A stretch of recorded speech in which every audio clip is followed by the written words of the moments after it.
Okay, aloha everybody. It is 9 o'clock sharp and we have a full agenda. So I would like to call this meeting to order. Can we have Karan give the roll call, please?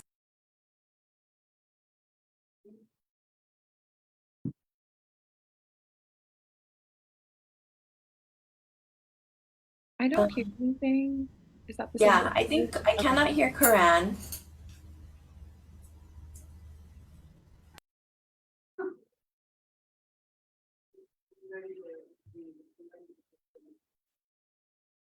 Can we take our own roll call? Yeah, can we take our own roll call? Yeah, I can. Okay. All right.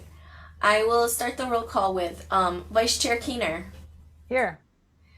Commissioner Otsuka, Here. Commissioner Islam, Here. Commissioner Romine, Here. and I, Chair Aligato, am here as well. So all are here. We have quorum. I did want to note that agenda item 3 is a little bit of a mistake. I think it was a holdover from the previous agenda. We did welcome the new commissioners last time, so I'm just going to ask that we move right on to agenda item 4, which is approval of the minutes. And I'm going to share screen so that we can take a look all together. Okay, can you all see the minutes from October? Okay, so for those of you commissioners, I'm just gonna ask, I had a chance to look through the minutes. I think with the understanding that the meeting is being recorded, I think we kind of came to an agreement that we don't need to have super detailed notes for it, because we can just note what time specific items were mentioned and go back and look at that. So with that in mind, I just wanted to invite feedback from or edits from the commissioners. So Vice Chair Keener, do you have anything you wanted to add or correct about the minutes? No corrections, and I do like the new format with the timing. Commissioner Islam, any comments? No comments. I also second Commissioner Keener on the format. It's much easier to sort of read and go through, so great adjustment. Commissioner Romine, any comments? No comments or corrections. The minutes look good to me. Thank you. Okay. And Commissioner Otsuka? No comments from me. Looks good. Great. I just wanted to say I like the fact that the live links are in the minutes, and I just want to ensure that we continue to have those relevant links so that the public can go to them and get that information and have that material shared. So do we have a motion to adopt the minutes of the Climate Commission meetings from October 2022? So move. Is there a second? Second that, Chair. Great. So we have approved the minutes from the meeting. We are zipping right along. We are like 10 minutes ahead of my secret schedule that I tend to keep. And so we are going to move now to communications and correspondence from the public. So I did want to note that we had 2 that came in a week prior to when we can post the agenda. So those materials were shared. And then we actually had 3 additional, I kind of think of them as late breaking minutes that we were not able to share with everyone on the commission as we normally do, and the public share all those materials. So the 2 that I'm going to bring up are from Josephine Briones, dated November 28th, and the other is from Dr. Tan Keeney, dated December 6th. I do want to note that there are 3 additional ones, and because the other commissioners may not have received those materials, if those individuals are present, I will call on you and you can just read them into the minute, read them into testimony for this meeting. So the first that I wanted to address is from, and I'm going to share screen again. The first is from Jojo Briones, and Jojo Briones is part of the Environmental Research and Design Lab in the School of Architecture. They asked for clarification about where the freeboard recommendation from the most recent SLR guidance document, particularly on page 10, and they have shared a screenshot of that. applies or doesn't apply. And the question is it buildings within the Slarexa XA only, or does it apply to buildings in particular flood zones? So I'm going to ask Commissioner Romine to weigh in on that. And just to define freeboard for everybody, it's basically an additional amount of height above the base flood elevation that's used as a factor of safety. So it, for example, okay, I'm just gonna use this as an example, is like, it's the level at which like a structure's lowest floor must be elevated or flood proof to be in accordance with state or community flood plan management regulations. So Commissioner Romine, handing it over to you. Okay, thank you, Chair. Yeah, thank you, Jojo, for this really pertinent question. I think it really points out the need for more understanding and probably research and action in our city around this topic of increasing flooding hazards in our flood zones with sea level rise and how that's going to exacerbate the flood risks. I was not directly involved in writing this guidance, but I'm happy to kind of provide my interpretation, what I see here, and certainly would welcome any other discussion from other folks and the commissioners. The section of the guidance includes mention of freeboard and base flood elevation, and those two terms have very specific definitions, usually refer back to FEMA definitions and the FEMA flood insurance rate maps. So first of all, that base flood elevation is something that's depicted in those flood insurance rate maps. And we have those. I think the question came specific to Waikiki. Those maps are available for Waikiki. And so I think maybe we should be referring back to those maps rather than the Slarexa. The difference, one of the key differences here in my mind is that the Slarexa sea level rise exposure area that was mapped for the state sea level rise report depicts areas of chronic flooding. These are areas that are going to be, particularly in the backshore, areas that are prone to passive flooding at a certain sea level rise scenario, most often referred to that 3.2 foot sea level rise scenario. Those are areas that are going to be chronically flooded. Basically, you have ponding water in those areas at every high tide in those regions. And that's going to require a certain adaptation approach. The flood hazards from a severe rain event is going to act on top of that, and it's going to happen less frequently but more severely, and so it's a wider area than what we see in the Slarexa.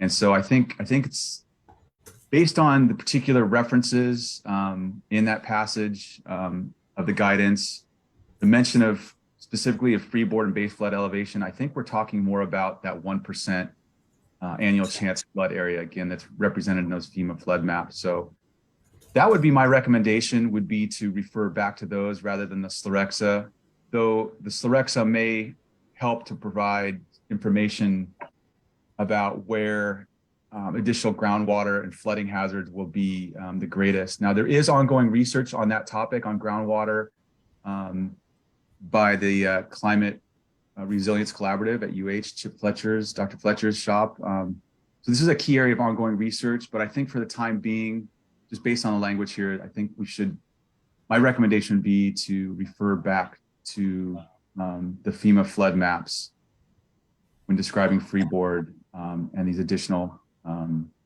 base flood elevation heights.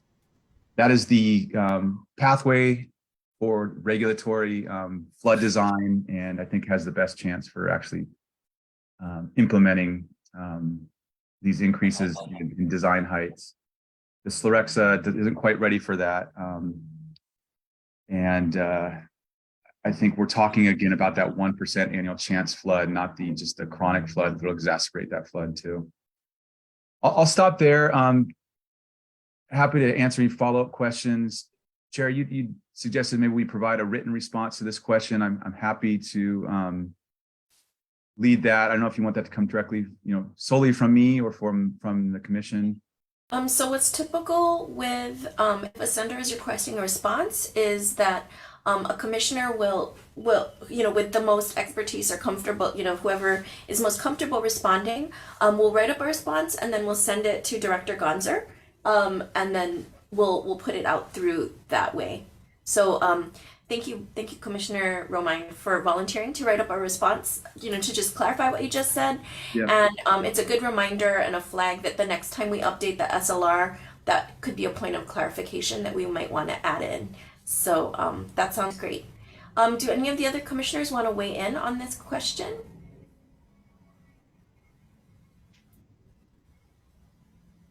Vice Chair Keener, I see you're unmuted.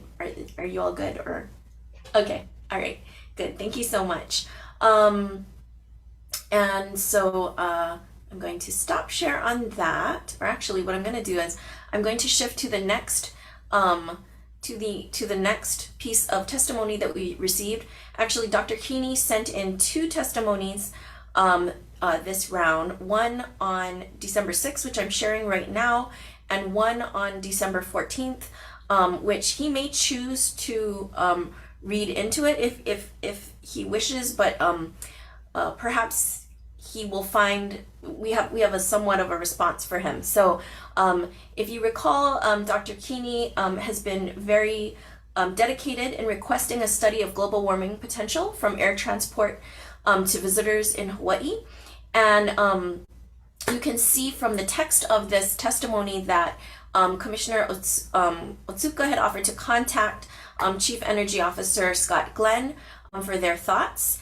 And I'm going to hand that over to Commissioner Otsuka to see what the response was. And we did get a response last evening, kind of late, and we just shared it out with the commissioner, so we apologize that didn't come out with the materials, but we can add that to the minutes, add a link to the response from the State Energy Office. So I want to hand it over to Commissioner Otsuka to provide some response to that request. I'm going to stop sharing something right now. Good morning, everybody. Apologies for the late response. We've changed chief energy officers, and actually we don't have one at the moment. So what the response came from our deputy chief energy officer, Dr. Keeney. In short, our deputy director had sent Dr. Elgato a more formal response, but sort of points to the work that we're doing with Act 238, which is our decarbonization strategy for the state. It includes work that we need to do with regard to aviation emissions. So not a whole lot more than we sort of talked about, Dr. Keeney, but I just wanted to let you know that there is a response to Dr. Elgato. So at this time, I'm going to share that response. And just so you all know, what I'm highlighting in yellow is what I'm going to read. That was not part of Ms. Turner's response. It's just so that I can see, and then we'll include the whole response so that the public can see what the official response was from the State Energy Office. So I'm going to share that screen again. This is like super technical savvy. So I'm going to read what is highlighted in yellow, and then you can see additional information. So the gist of it is that, as you may be aware, Act 238, formerly House Bill 1800, mandated the Hawaii State Energy Office to conduct a statewide decarbonization strategy, and specifically for the Energy Office to analyze pathways and develop recommendations for achieving the state's economy-wide decarbonization goals as set forward by HRS 225P-5. The analysis is required to recommend state actions to address emissions, and this is where I hope you can find some satisfaction to address emissions associated with air travel and shipping, and how to encourage electrification and adoption of alternative fuels. But in addition, Act 238 amends HRS 342B-71 relating to air pollution control and greenhouse gas emissions, and requires the Director of Health to submit a report to the LEDGE by December 31st, 2023, indicating the measurement of 2005 greenhouse gas emissions in the state, including emissions from airplanes. And the amendment requires the Director of Health to complete an annual emissions inventory report starting after 2017 to track emissions inclusive of airplanes and the state's overall greenhouse gas reduction progress. There's more details here below, which again we will link to this testimony so that everyone can see the additional projects that are being taken on. And so I just want to emphasize that my point of view from the commission is we stand with you with seeing that this is, you know, a very valid question, a very valid study to demand of our, you know, of an accounting for that. But I also have to be very insistent that it's not clear to me that it's appropriate for the City Climate Change Commission, but we support all the efforts that you have in hoping that the state or other entities will take that up, because I think that is really the most appropriate place for it. So at this time, since Dr. Keeney, you had submitted testimony, I want to invite you to, I don't know if you want to follow up on that testimony that you presented, but I want to invite you to read your additional testimony that you sent in that we weren't able to share out. If you're on the line, I thought I saw you. Well, yes, thank you. You know, I look with interest on item 10 of your agenda in reference to a study of global warming potential as a result of tourism. And I presume that's as a result of tourism to Hawaii. So I think I would defer any comments I have to following, perhaps on your next meeting, the discussion that you would be having in reference to item 10. Great, that sounds awesome. And so we'll, and of course, for every item, we have the opportunity to have not only questions from the commissioners, but comments and testimony from the public. So when we get to item 10, we welcome that. I also wanted to recognize Charlie Ice had submitted testimony that came in on December 12th. Perhaps if Charlie, I don't see Charlie Ice here, we will link to that testimony in our notes, but we can also reserve that for item 10. And then Corey Harden also submitted testimony on December 13th relevant to the question about the study on tourism, and my notes from the chat say that they will present that testimony when we get to that agenda item.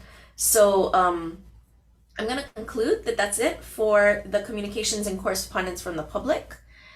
And then we will hear next on agenda item 6, report on the activities of the Office of Climate Change, Sustainability, and Resilience. Director Gonzer's on vacation, so we have Nicola Hedge to report on the activities. Yes, aloha. Thank you, Chair Allegado, and aloha commissioners and community members attending. I'm happy to stand in for our director. I'm Nicola Hedge, the Deputy Director here with the Office of Climate Change, Sustainability, and Resiliency, and really excited. Our team is just doing so many great things. It's hard to compress, but I know we got a big agenda, so I will.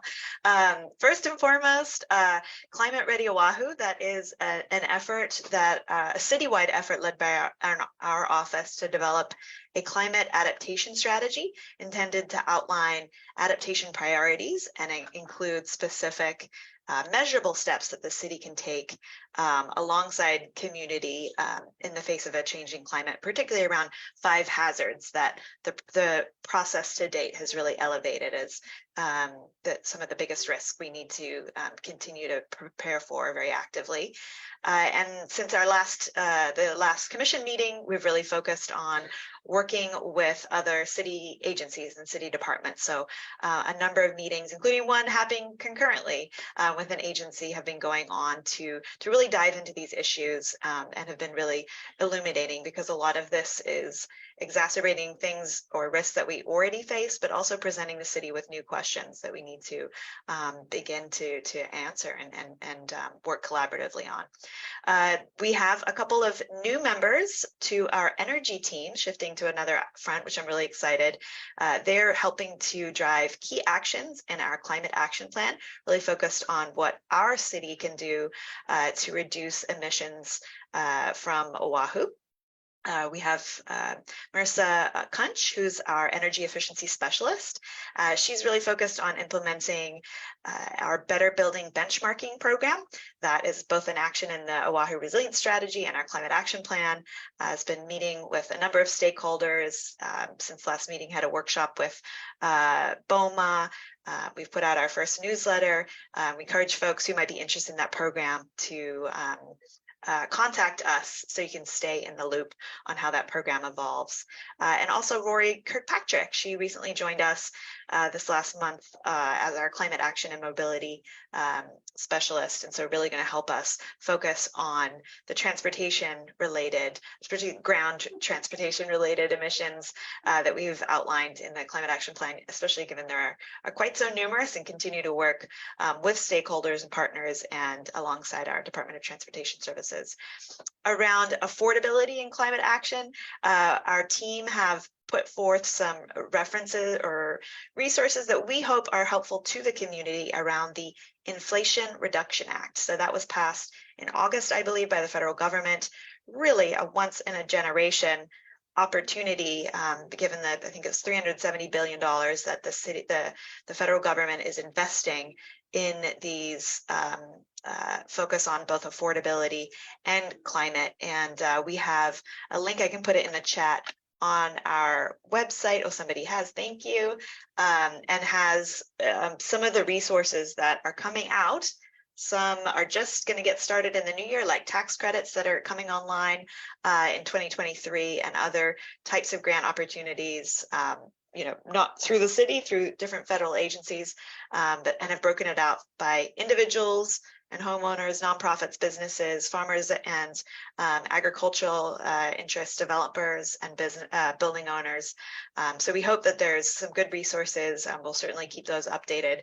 We do see a role in our office to try to make sure that those resources really get drawn down by the Oahu community, and certainly wherever we can to make sure that those who might not otherwise know about them or could really benefit the most from the cost savings from all of these rebates and things that we do take some ownership of making sure that information gets out to the right communities. Lastly, we've been doing a lot of engagement. Our food team's certainly been out with a variety of planning days, panels, a Kualo Ranch Ag Huakai adaptation team out with Malama Pu'uloa Festival. One of our team members also, through external resources, was able to attend COP27. Our energy team and others have been out with Chaminade University, Hawaiian Airlines Sustainability Group, Solarize 808 out in Hawaii. And so we really continue to try to stay connected with community as we are implementing our various programs. And lastly, we are looking forward to Climate Week. That might be discussed a little bit later, but as we sort of flip to the new year, that's one of the first things on the agenda, which we're excited to see many of you out at. And I will stop there. Certainly available for questions you might have now, or invite anyone to follow up with myself or our team members if we can better collaborate with any of you on these items. Thank you. Thank you so much, Nicola. I want to open it up to the commissioners if any of you have questions. Thanks, Commissioner Otsuka, for raising your hand. We'll start with you. Sure. Yeah. Hi, Nicola. I just wanted to echo my excitement that you folks have hired someone to focus on climate and mobility specifically. As folks know, transportation is our single largest source of emissions. And so I think having a team member dedicated specifically to those efforts are really important. Particularly because we have so many climate action plan strategies related to transportation. So I'm really excited for Rory to start tackling those and excited to work more closely with Rory also. So thank you. Awesome. Commissioner Islam, any comments or questions? Just want to say, Nicola, continue to do the great work that the office is doing. I'm just really excited that you guys have sort of taken the position of basically publicizing whatever readily available information is on the IRA. I know a lot of us are sort of tracking it, but it is sort of the biggest, largest climate bill out there. And so there's a lot of opportunity within our markets. So thank you for doing that. Absolutely. And props go to our team, especially Alex Grant Hudd, who is an AmeriCorps Vista member here, and she's really schooling us all on a lot of the assets. And again, really hope that as this rolls out over the coming months and years, even that we can continue to do that and help see Oahu get even more than our fair share. If I can say that. Thank you. Commissioner Romine? No questions or discussion at this point. Just thank you, Nicola, for that that update. Really appreciate you stepping in and providing that. Thank you. Vice Chair Keener? Great update, Nicola. Thank you. My only comment is just to bring everyone's attention that I put a link in the chat to register for Hawaii Climate Week, which is January 9th to 12th. And I'm going to keep on putting it in there throughout the meeting to hope that people who are coming and going or may join late or leave early get a chance to get that link and pass it around. And we'll be sending around a lot more email blasts around it. So hopefully soon we'll get those out to city and county so you can help us distribute it to lists that are relevant. Thanks. Excellent. Happy to. Thanks. And for me, I think I'm just your report about the IRA really again brings to mind that we had discussed this last time, and I really want to have maybe a focus of one of our next climate commission meetings, not only being an IRA summary, but maybe more about like the beyond the fence monies. And so I think we had talked about Asia Yuri, like EPA Region 9. Coming in and inviting them, as well as, I mean, if Alex is a, IRA guru on that, we'd be happy to hear some additional key points from them at that time. Vicki, I saw that you had raised your hand briefly. Did you want to add something in?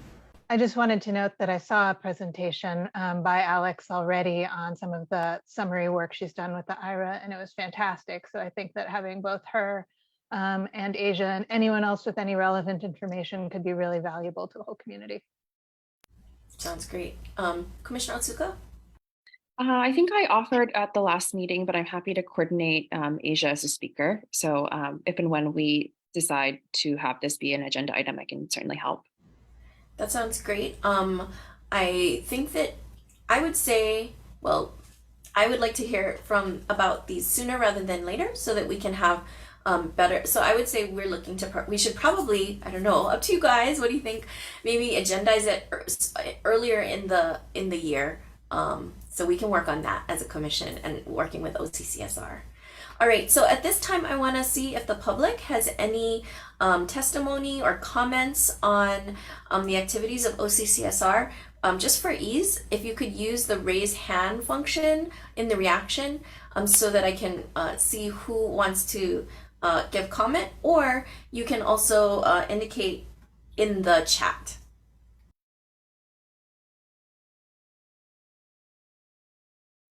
Okay, seeing that everyone seems good. Oh, I see. Thank you, Maya, for commenting. We have a comment from Facebook. Katie Thompson said, "Let's save Alawai Harbor and get it ready for sea level rise with federal money, and let's not sell the harbor in a 65-year lease." Thank you for your input on that, for sure. Okay, so we will move on now to agenda item 7. We have a presentation on the City and County of Honolulu Primary Urban Center Development Plan, and I'd like to have Commissioner Otsuka introduce our speaker, as she was very instrumental in coordinating that. Yeah, hi everybody, good morning. I'd like to introduce you to Noelle Cole from DPP, someone I know pretty well and is very smart and talented, and I'm very excited for the commission as well as the public to hear more about this plan. Because this will impact our future development in our primary urban core. And also here, I don't know if Dina is still here. I was going to introduce Dina also. Oh, hi, Dina. Oh, I'm here. Good Dina morning. Dina is the head of the planning division of DPP, and Noelle is the policy planning branch lead. So I'll turn it over to Noelle and Dina to give us a little bit more information about the plan and opportunities for the public as well as the commission to comment. Thank you, Noelle and Dina. you. Thank you. Good morning. And thank you to Commissioner Otsuka for inviting us here. And good morning to commissioners and the public. We are in the public review phase of the primary urban center development plan. So this is a great time. We've been doing multiple presentations, and this is a great time to spread the word in hopes that folks will send us their comments. It's open through the end of January of this coming January 2023. We'll make revisions from the comments that we receive, and then it will go on to the Planning Commission and City Council process. So let me share my screen here.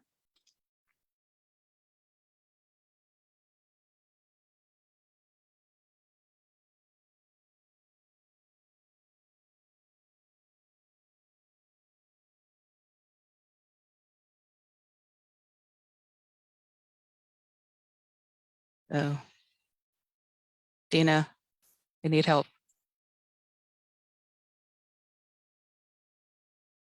It's on my desktop. Does it have to be somewhere else? I think you can share from your desktop if I'm not mistaken. Okay.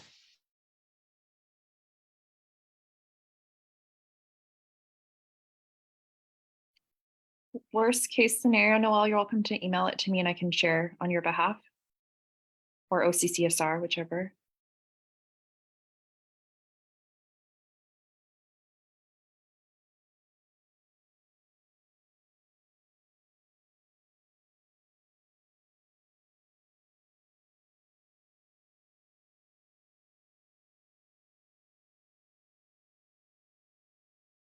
So we can see your desktop now.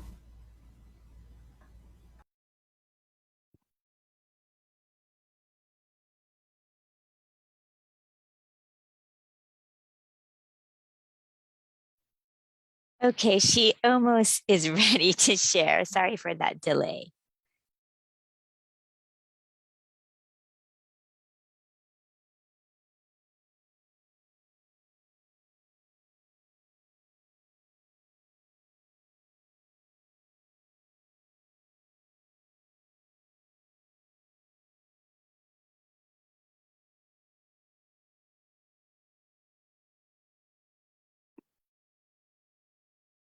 Noel, I'm not sure if you have multiple screens, but the one we see is not the presentation, it's the folders. If that's helpful to you folks at all.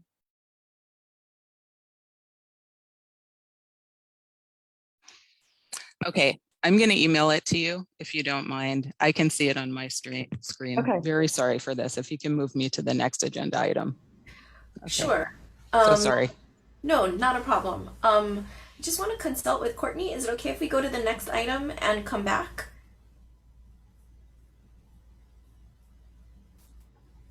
Courtney Suako, I think we're okay doing that. Yeah, Okay. you should be okay. Okay, thank you. Okay, so while we figure out our technical issues, we're going to go to the next item, which is discussion and action on the commitment of current commissioners to an equity pledge.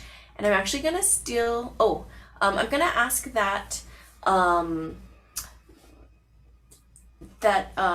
unshare her screen. Thank you, so that I can share my screen. And so here is my screen. Here we go. Okay, so I think you can all see I've keyed up the Word document, and this is one of the things the Climate Change Commission is famous for, is editing in public. This is the for real updated version of the climate change equity draft. So just as a quick reminder, and then I'm going to turn it over to Commissioner Otsuka, who led the update on this. So this draft was adopted December 8th, 2020, and then updated July 22nd. Vice Chair Keener and I felt that it was important that we pull out language and actually have an equity pledge that the commissioners sign as part of our commitment to equity-based climate initiatives. Commissioner Otsuka expressed an interest in taking a look at the language and really making it even more relevant to Hawaii and to Honolulu. And so a really important process happened in which she actually met with OCCSR. And I think it's really important that OCCSR had a voice, because a lot of the actions that make this commission and our activities more equitable depend on the capacity of OCCSR. So them being able to have a voice and talk about what is possible, what might be possible given our budget, what's not possible given our budget, all of that is really important to the conversation. So with that in mind, I'm going to hand it over to Commissioner Otsuka to just go through the changes. All of the commissioners have this, and so I am literally just going to accept changes as we go along. Sure. Yeah. Hi, everybody. I would say that, yeah, thank you for sort of explaining the process, Rosie. I would say a lot of the things that I was hoping we could accomplish would require a lot more resources from the OCCSR staff. So I think meeting with them was really good to figure out what is and isn't possible at the moment. Sort of the first round of changes really focuses on like how we see equity and how we see communities. So I sort of changed the language to sort of emanate that like people are not born like disadvantaged, that it's a product of like our systems and action or lack thereof from the government. So I changed the language, that first sort of purple colored sentence there, to kind of say that. And that's kind of all of the language in the first paragraph is sort of just reshifting how we talk about communities. Any questions? Oh, sorry, Rosie. Yeah. No. Yeah. So I was going to say, we're going to take it one by one. Commissioners, okay. I think it's like a speak now or forever hold your peace kind of a thing. I'm going to accept them. Once we have the document, then what I'm going to do is we'll open it up for comments and testimony from the public on that. Okay. So commissioners, please speak up or write in the chat. Do something to let us know if you have a point you want to edit. Otherwise, I'll just accept the changes. Can I make just a comment for discussion on this first change? Yes. Which I think is, it's obviously much stronger language, and I like it. I'm for it, but I wonder some of the language that it was replaced. Sorry, I'm just going to make it a little bigger on my screen so I can look through the line through the specifically the geographic location context. I'm wondering if that's encompassed specifically. So the populations at greater risk of exposure and with fewer tools and resources to mitigate or adapt to climate change. I'm wondering if that encompasses that some geographic locations, physical locations are simply more vulnerable to impacts from climate change. So do you advocate maybe putting in a phrase like some by virtue of their geographic locations? Yeah, I think that would do it. Do other commissioners have a thought about that?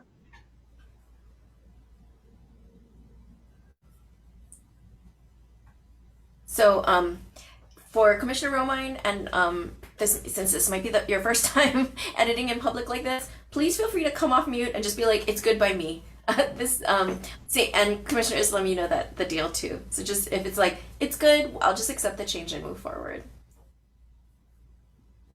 I think that works for me. I think I want to make sure that, like, I think that sentence also considers the fact that some people don't have the resources or government action or lack thereof to move away from living in spaces that are like more vulnerable to the impacts of climate change. So I think that sort of incorporates what I was hoping to do with this sort of rethinking the way we talk about vulnerable populations. Sounds good. Let's move on to the next one then. I had put in there very specifically the phrases climate inequity and climate injustice.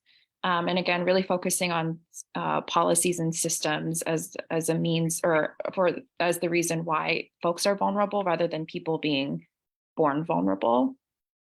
So that was sort of the purple and the brown sentence. Great. And then I see that Nicola has put in some additional language around that. So this is the OCCSR. I should say it says Nicola, but it could be just OCCSR more generally, and she's the one who's typing. So Nicola, I don't know if you want to talk a little bit about that or not. I think it was just in reference, previously had just said policy outcomes, but in reference to sometimes it's other non-policy actions that government does or has not yet done, hence the mention of action or inaction. But all of these roles government has make an impact. Okay, great. Okay, so then I noticed Commissioner Otsuka, you had put on chronically exploited. I don't know if you want to talk about it. I just swapped local and chronically exploited to really focus. Like, I really want our commission resources to focus on the communities that need the most help. So I just swapped local with chronically exploited to emphasize the equity piece rather than equality. Perfect. I have a question about that. Yeah. Again, Chair. That term chronically exploited, does that come from the literature? I wasn't able to find that in the reference at the bottom. I thought I deleted the reference. Is it still there? A reference was deleted.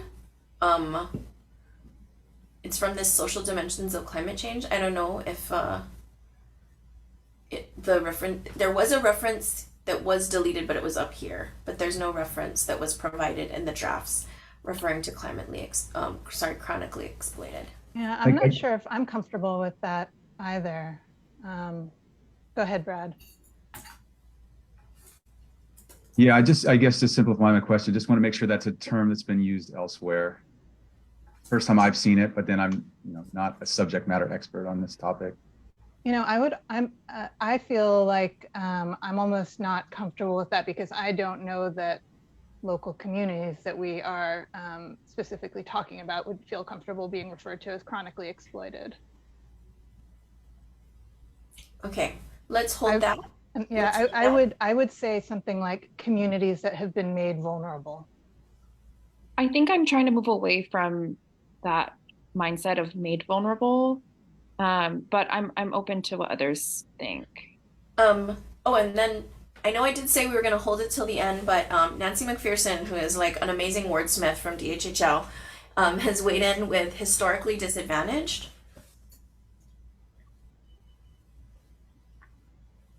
Is that something? Okay, thanks, Henry. We'll hold that till. Let's hold your point till matters not on the agenda. But unless you think it is pertinent to this particular thing, but just hold on that. But yeah, how do people feel about using historically disadvantaged? I think that sounds better than chronically exploited. I just feel there's a particular lens with chronically exploited that unless we can properly cite it or define it and localize it to our place, we may be imposing something that may not be the intention. So. Are you okay with that? I agree. Yeah. I think you verbalized what I was thinking better than I did. Thank you. Yeah, I like the change there. Okay, great. And then periodically host in-person meetings. That I think modifies that we're not going to host every single meeting in person. And then, the office had advocated to replace minoritized with minority. This is also one of those words that for me, I like to use the word minoritized because it explains the condition of a community put upon by a majority group. So I would advocate that we keep it minoritized. They are minoritized, if that's okay with everybody. I agree. Okay. Okay. And then the commission will, great. And then, okay, so this is more great language. So take it away, Commissioner Otsuka. I think what I was trying to think of is like how we can hold ourselves accountable to making our meetings more equitable with regard to our equity pledge. I was trying to figure out more generally, how do we hold ourselves accountable for like the work that we do with regard to equity? And I thought meeting sort of metrics would be a really easy thing for us to do. So I came up with these 4 metrics in conjunction with the OCCSR staff that, and sort of, I know we're one bullet point at a time, but that I'd like to have the OCCSR staff report to us every year how well we did with those metrics. And it was agreed that this wasn't a huge burden for the staff to help us evaluate on an annual basis. So the first is that when we do hold meetings in person, that we strive to have our in-person meetings within a quarter mile of a bus stop. So thinking about folks who don't or can't own and operate a vehicle, whether it be by physical disability, age, income, things of that nature, that we are offering meetings that are accessible via transit. That will work with OCCSR to reach out to those communities that we have our in-person meetings in, I think is really important. And then we would also engage with the public on an annual basis, how to make our meetings more accessible. This can be via survey, this could be an agenda item, things of that nature, but really thinking about, and I know people come to our meetings already think it's relatively accessible, but I think it'd be good for us to ask for feedback in general. And then finally, working with OCCSR to provide activities for children at in-person meetings where appropriate. So the idea would be the OCCSR would report like 100% of our meetings hopefully are within a quarter mile of transit, that we reached out to X number of people or community groups. And the third one being, we did ask the public for feedback on how to make our meetings more accessible. And then finally, number of meetings that we had activities geared towards children. So we agreed that this is not a huge burden for staff to help report, and that we can hold ourselves accountable as the commission for making our meetings more accessible. So that's it in short. I'm happy to answer any questions. I like the edits, quarter mile is a 5-minute walk. So I think that's, really manageable. I do have a question. It will relate to a later point, but when you spoke to OCCSR, they have sort of funding to support the activities and anything else that we may be asking. Did that come up in conversation, or is that something that we just need to think about in the future? Nicola, do you want to chime in? Yes, I don't believe there is, a budget beyond just sort of our general operational budget as an office. So that was something we just wanted to manage in adding, but we felt like all of these items were things that we could help support. I would say, with the request or plea that for those times that we do, you all would like to host a meeting fully in person, right? We always have to have these meetings. If they're some virtual, we always offer also a physical space that the community can come. That's part of the requirements. But if it's fully in person and it's somewhere else in the island, that we have some advance notice so that we can do things like try to find a free or very low cost, place that we could host in the community that meets these parameters, so that we can do that in advance and be able to reserve costs for other things. And then we have things like activities for children. We already have coloring materials and things like that could help to keep children engaged and allow families to attend as well. So we did work through that. Thank you.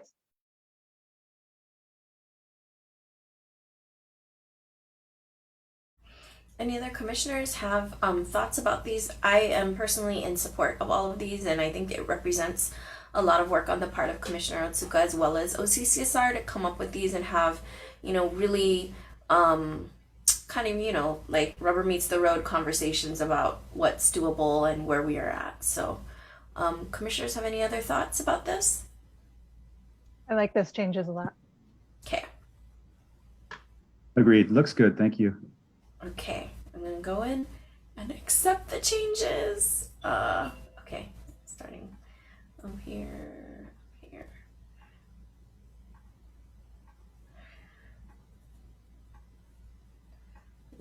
All the way down. Okay. And then, oh yes, I think this is part of the bullet points doing that. And these are just, okay. Then we follow down through. Chair, I have a minor technical edit maybe for this before we leave this page. I pulled up the reference at the bottom, World Bank document. I think that is supposed to be 2009. Can somebody double check that? Can I request someone in OCCSR do a quick Google search on that? And do we intend to reference it twice there? Is that necessary? So it's referenced up here. Yeah. And then it's referenced again here. Are you suggesting we just put number 1 again? Yeah. I don't know if it's different pages. Oh no, it looks like it's the exact same thing. Okay. Yep.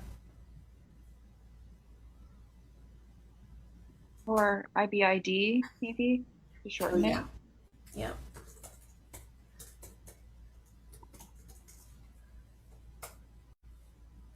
Okay, very good. And then we'll just wait on that. We'll move on.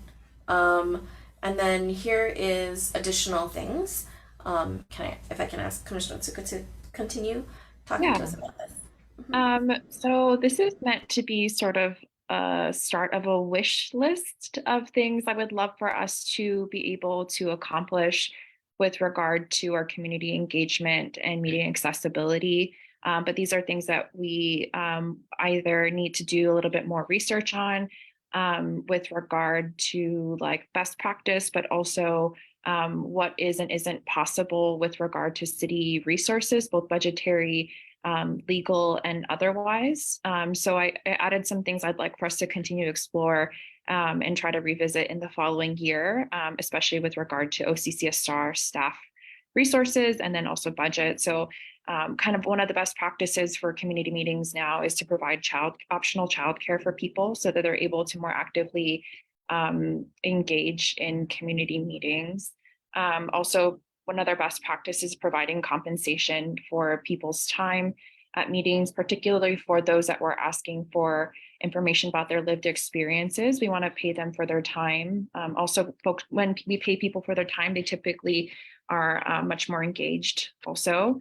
And I've done this at my previous job where we would raffle off a gift card, for example, for those participating. And then when we did focus groups, we gave people food line gift cards, and then we also fed them dinner. So thinking about if we can incorporate that into a future meeting where we're asking for really intensive information from folks, it would be great. And then also thinking about how we have some guidance around how we produce documents and what kind of like language we use so that it's simple for people to understand. I think a lot of the work we do is quite complicated and often very jargony. So I'd love for us to be more thoughtful about that.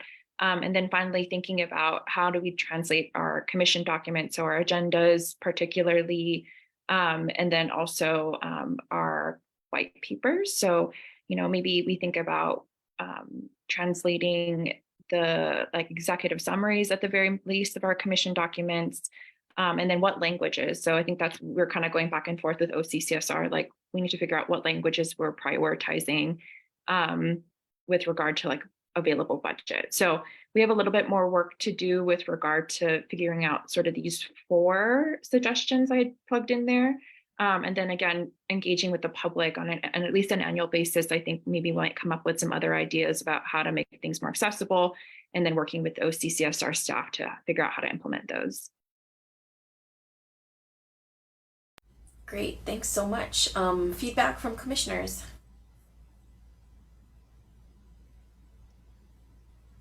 Thanks, Kiana. This is and CCSR. This is a good list of kind of aspirational measures of equity for future meetings. I wanted to, in the first bullet point about the option of childcare, I know this is a best practice in meetings, add some language to specify that the childcare would be at the meeting. So like at meeting, childcare at the meeting for in-person participants.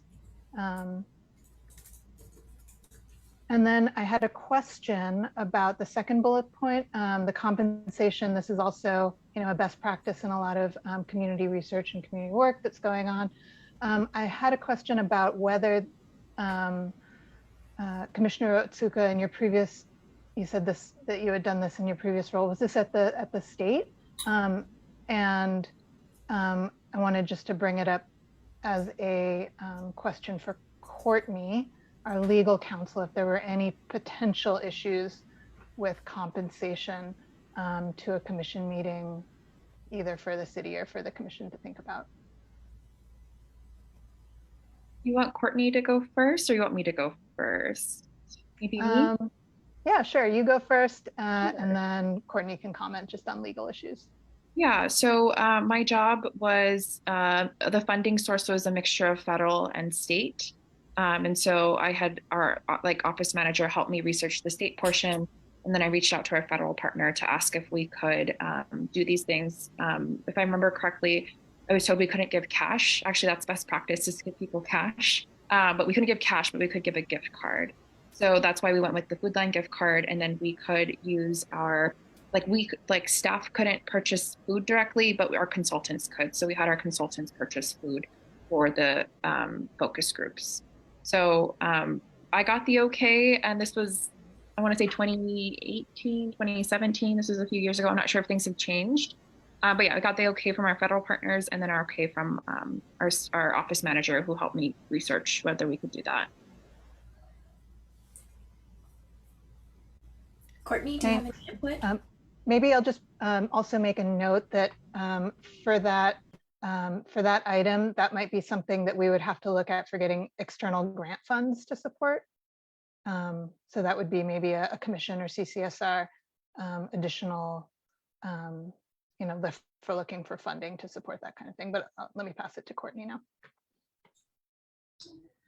Hi, good morning, Commissioner. Excuse me. So unfortunately, I am not equipped to answer that question at this meeting. So if I could ask the commission, and maybe the office could assist you with submitting a request for legal services, posing the question to Corporation Counsel, that would be appreciated. Courtney, do you think that we should hold off on this language until we get Corporation Counsel, or should I put like a little asterisk, that says like, maybe I can asterisk it and say like, pending Corporation Counsel approval, or that way we can move on with the language today? Yeah, I would really suggest holding off on that language until it can be confirmed legally with the city. Okay. Should I, can I say compensation as deemed appropriate by Corporation Counsel?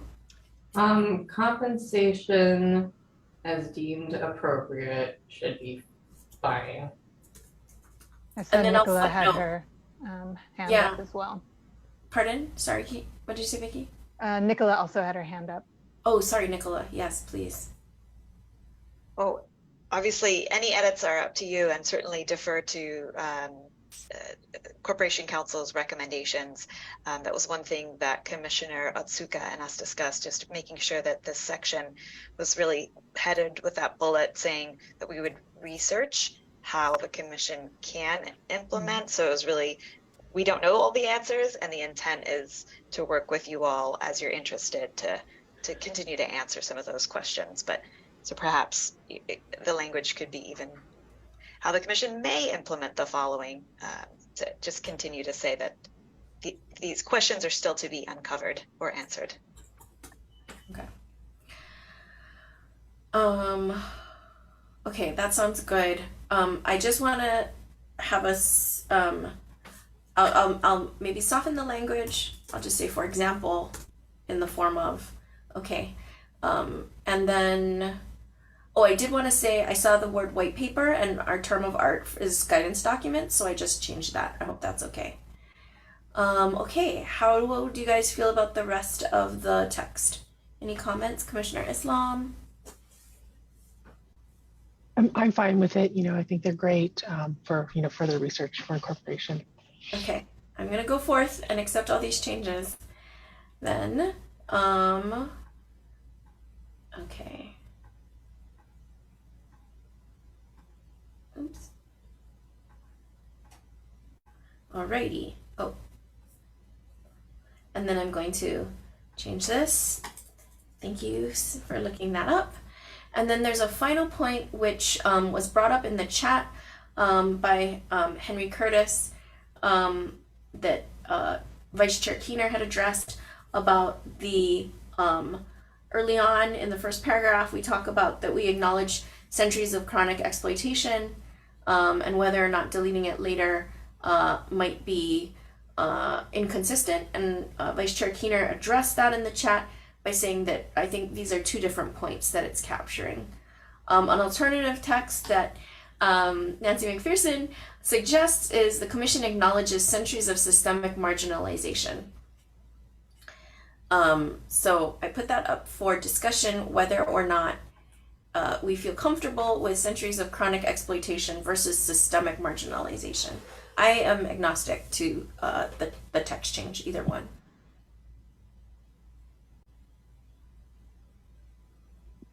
Chair, Brad has his hand up. Oh, sorry. Yep, thanks. Yeah, but it's not related to the item currently being discussed. So let's just finish this discussion. Come back to me if you want. Yeah, so I mean, on this discussion, Brad, do you have a preference for wording chronic exploitation versus systemic marginalization? I don't have a preference in regards to that. I appreciate the way that chronic exploitation, inequitable and extractive systems and policies, environmental design. I like that there's a range of verbiage used there. I think I had more concerns when it was at the bottom, and used individually in the term. So yeah. I agree with Vice Chair Keener that this kind of talks about more of the historical overview of a record of that, as opposed to when we were talking about like our communities. So I mean, I feel comfortable with the language as it is. Okay, all right. So Commissioner Romine, what else did you have to say? Okay, thank you, Chair.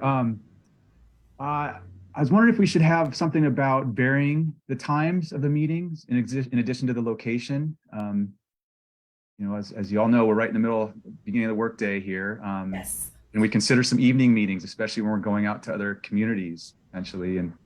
And maybe that should go in that first bullet, periodically host in different areas and of the island and at different times or something like that. So I'm guessing, I remember that language was in an earlier draft, and I'm guessing that's something that was discussed between OCCSR and Commissioner Otsuka. Was that? I didn't take that out, I don't think. Nicola, did we take that out? I don't recall taking it out because we could certainly accommodate the commission alternate times if you like. This was the draft that I received, so maybe perhaps it was inadvertently removed. And I would say this would be the place, like strive to have in-person meetings, and then you could say I don't know, Commissioner Otsuka, I don't know if you have an earlier draft that has language that spoke to that, but this would be the place that I would suggest it would go in. Yeah, I fully agree with Brad's suggestion, and I think maybe Chair, like it be its own bullet point. Okay. And that way we can report on that as a separate metric also. So 50% of our meetings were held during a non-work day or whatever we want the metric to be, or it's not held on a weekday, maybe it's held on Saturday morning or whatever day or time we choose. I think that's a great idea. Okay. Do you have a specific wording that I can put here? Brad, are you specifically interested in like an evening meeting? And if so, is it like a weekday or are you open to like a Saturday, maybe a Saturday morning? What were you thinking? I was thinking evenings, weekday evenings particularly, but not opposed to a Saturday. I hadn't thought of that. Oh, I'm sorry, Chair. I really liked your language. You could have kept. Oh yeah, non-work hours. Yeah. How's that? Yeah. Is that's sufficiently like flexible? I think. Yeah. Okay. Does that sound good? Can you also change the second big bullet point to say 5 meeting accessibility metrics above? Here, this one? Yeah. Oops. Okay, got it. Right. All right. How are you guys feeling about this in the main, commissioners? Pretty good? Courtney Okay. has her hand up. Yes, Courtney. Thank you, commissioners. So just wanted to raise for consideration city employee availability for after hours meetings as well. And I'm sure you've discussed this with the office already, but the office would, I assume, need to be able to provide staff for after hours meetings. I can make myself available to attend those meetings depending on how late they go. I do not, like just taking into account the commute and everything. So I would just suggest that perhaps there needs to be some consideration for city staff availability, city staff, not just time availability, but contractual availability. And then just, whether that jives with city policy as well. Okay. Great. I've added in that phrase and with consideration for city staff time and contractual availability into that bullet point. Thank you so much, Courtney. That is, yes, something that we want to pay attention to as well. Okay. So commissioners in the main, does this look good to you guys? Are there any other, or folks, are there any other comments or things that we have missed? All right, I'm going to open it up for public testimony or public comment. Oh, I see that Vice Chair said varying times as this. It's taken care of. Never mind. Instead of non-work. Okay, all right, very good. All right, so I wanted to go back up to the chat. I think Henry Curtis had made some mention about the Public Utilities Commission opening an equity investigation. I'm not sure whether or not that is germane to this agenda item. Henry, was that a different thing that I missed? It's relevant only in that the Public Utilities Commission is seeking very broad support and involvement, and your commission has clearly led the effort. So you could be a player in their efforts. Oh, I see. Okay, great. Great, thank you.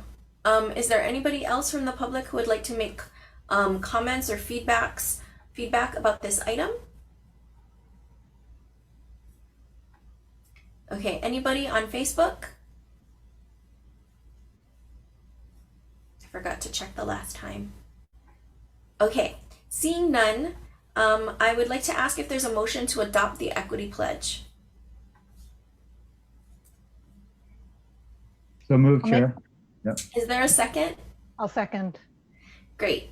Our equity pledge is adopted. I will convey this draft and then we will send it around for signatures. And I'm very excited that all of the current commissioners will be signatories on this document.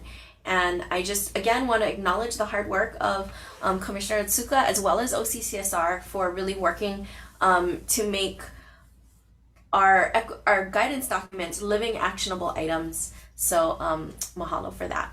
Okay, with that in mind, I want to go back one step in the agenda and see if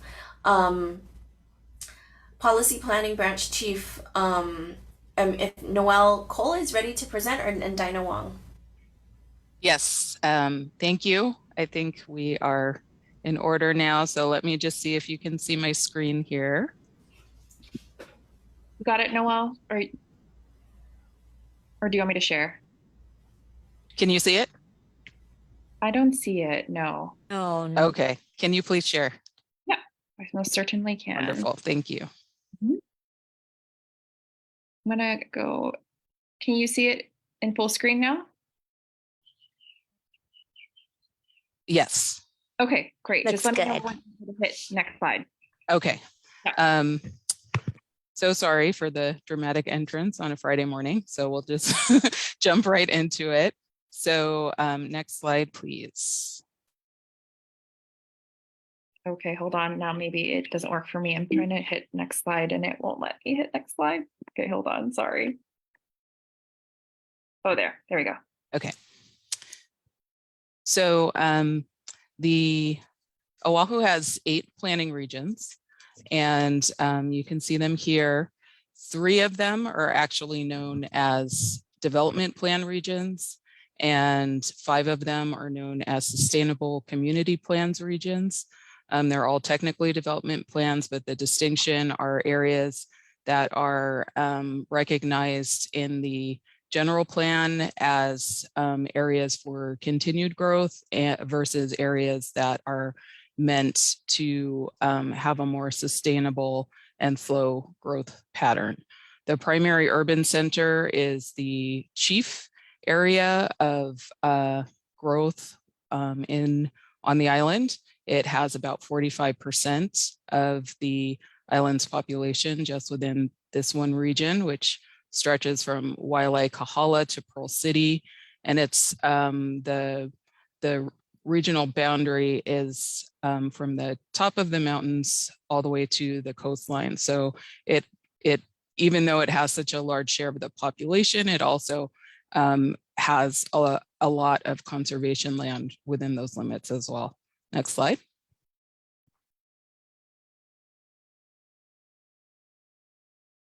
So the purpose of the development plans and sustainable community plans is to implement, first and foremost, to implement the broad policies in the general plan.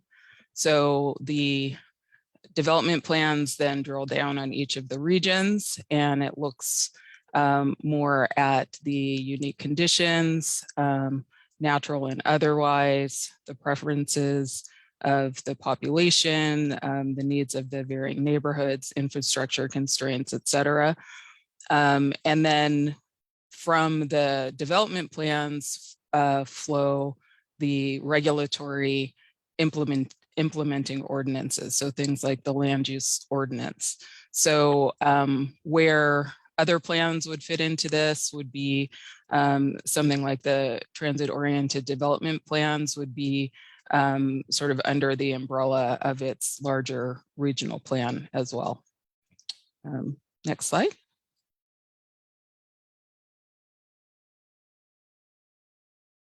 So while the general plan calls for the full build out of the primary urban center, it does require careful planning. We're on an island with finite resources, and there are obviously some areas that are more appropriate for continued growth than others.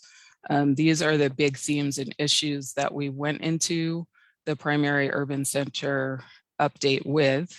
So you can see there's some of the more traditional themes that you would expect to see: the location and amount of new development, housing affordability, mobility concerns, and the economy. But we have a big emphasis in this new plan update with some new chapters, one of which is on healthy communities, which is in response to a lot of the age-friendly community planning that has been happening at the city. Also planning for climate change and sea level rise. And we have a dedicated chapter on water as well, which is new. Next slide, please. So the development plans and sustainable community plans also advance other city policies. So these are not meant to be just DPP's plans. They're meant to be guiding documents for development for the city as a whole. And so they do fold in other policy guidance from other efforts at the city, more, topic-specific guidance gets folded into these plans. So this is just an example. Many more things are rolled into these plans, but we're showing here the OLA resilience strategy, the complete streets design manual, the age-friendly Honolulu action plan. And these plans also have all the way to the right, that's a image from the upcoming Board of Water Supply primary urban center watershed management plan. So each of the 8 regions has a sister plan that is prepared by BWS in partnership with DPP that looks at the management of the freshwater resource. Next slide. So again, while these plans are called development plans, and they are, we all know that there's many, many concerns that we all have as a community about that feed into where growth should happen and where growth should be contained. So this is just listing some of them. We always look for compatible land uses. We need to have adequate parks and open space for a projected population. There's issues of culture and identity and preserving the character of neighborhoods. Climate change and sea level rise is making it imperative to look at the resiliency of our infrastructure and so on. Next slide. So these plans take quite a long time to prepare. Our current primary urban center development plan was adopted in 2004. We are ideally supposed to start our review of the plans at the 5-year mark. It's really more, and then they take, you know, about 5 years to prepare, but it really takes more. It's more like the 10-year mark before we begin a new plan. These plans do have a horizon of about 30 years. So the newer plans that have come out are calling for that 10-year horizon between initiating updates, which is much more realistic. We kicked off in 2018. We had a ton of stakeholder and agency interviews. One thing that we did differently with this plan is, while we did have our traditional evening meetings that some people really enjoy and come to expect, we felt like we weren't really reaching a lot of people, you know, who for various reasons weren't making it out to these evening meetings. So we did a lot of pop-up booths for this plan where we would just set up. We did this over several cycles, depending on what we were focusing on, either, you know, sea level rise. We had a whole series just on sea level rise. We had a series when we were looking at guiding principles. We had a series when we were looking at land use alternatives, and just showing up where people are in marketplaces, in parks, at festivals, and gathering more input that way. We also did a statistically valid survey at the very beginning with over 1,000 responses. And we continued with our online surveys and outreach throughout the plan. We released what was called the All Policies Preview in winter of 2020, which was just showed the direction that the plan was heading in. And then the full public review draft was released in the spring of 2020. So right now we've gone through presentations for the review draft. We had a series of neighborhood board committee meetings as well.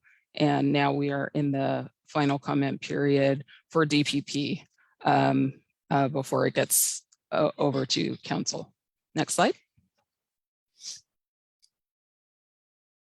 So that's the cover of the review draft. That's on our website, www.pucdp.com, and that will be shown again at the end of this presentation. We ended up with 11 chapters that you can see here, and I'm just gonna, in the interest of time, run you through some of the highlights of the growth and development chapter, which is sort of the meat of the plan, and then also the newer chapters, the healthy communities, sea level rise, and water resources. Next slide.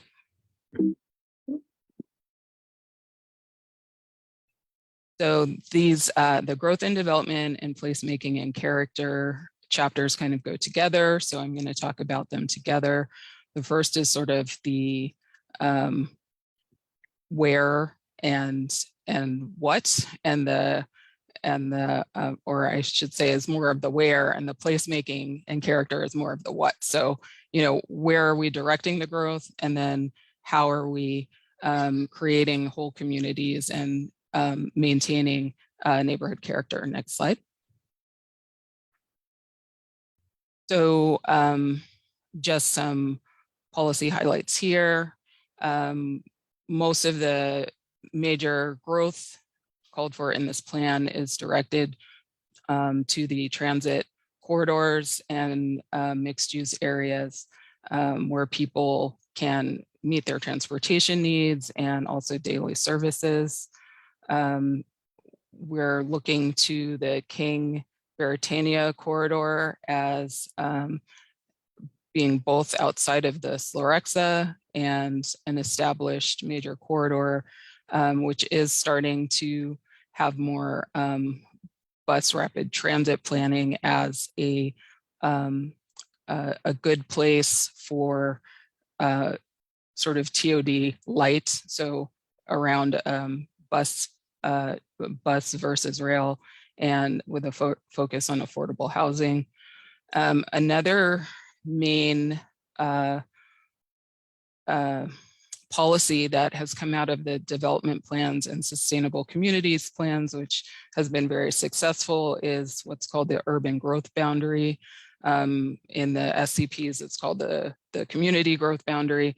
And that just indicates the line at which, so it doesn't always correspond with state conservation land. It's actually a little more aggressive, where the city sort of says, okay, beyond this point, growth should not be occurring because it's would have an undue influence on the water recharge areas. Another key component is supporting walkability and good design, which also means design for inclusivity as well. The city just recently released a pedestrian master plan, and so there's a lot of room for improvement with our sidewalk connectivity that was uncovered there. Next slide. So one of the things that we did differently with this plan, another is the way that we have drawn the land use map. So our current land use map, which you'll see an image of a little bit later, has very few categories. So the idea here, the land use map is not meant to be the zoning map. It's not a one-to-one. The land use map is meant to show the vision over time. And it is something that gets interpreted, for example, when people come in for a zone change. So it's not meant to be the zoning map, but it is meant to show sort of the direction of growth over that time period. So we gave it a little more nuance. So we're showing where we have the lowest density, which is in our valley and ridge neighborhoods, and that's due to environmental constraints for the most part. And as it gets closer to the more urbanized flatland areas, we have the higher densities, and each of those has a corresponding commercial type. And so what really pushed us to change the configuration of the land use map in this go around is the TOD neighborhood planning that's been going on for a decade or more, that calls for a lot more mixed uses, and that just wasn't really being reflected in our current land use map. Next slide. So each of those place types has a lot of sort of points, data points, but then also a vision that goes behind it. So we're looking at the characteristics of height, the land use and building form, also the type of ground level character it has in relationship to the public realm, transit availability, parking, et cetera. So that's all sort of rolled into each of those place types, which creates a palette. So again, this isn't in a regulatory sense, but this is showing which areas are sort of set up for mixed use in terms of infrastructure and transportation, and which areas have more constraints and should be left more in a low intensity use. Next slide. So this is what our new land use map looks like just for the eastern portion of the PUC. So you can see it has quite a bit of nuance there. Next slide. And this is a comparison to our existing land use map. So in particular, you can see all of the yellow is just residential, and it doesn't make much of a distinction of the mixed uses or the types of residential within those areas. And similarly with the medium and high density that is for apartment use, it also doesn't do a very good job of describing the mixed use character of those areas. Next slide. And then I'll get into our 3 new topics briefly. So the first one is healthy communities. Next slide. And so I'm not going to, I put in the policies for each of these 3 chapters just so you can go back and read them later. If you're interested, I won't read through them all here, but these are the 3 goals and the policies for the healthy communities chapter. Next slide.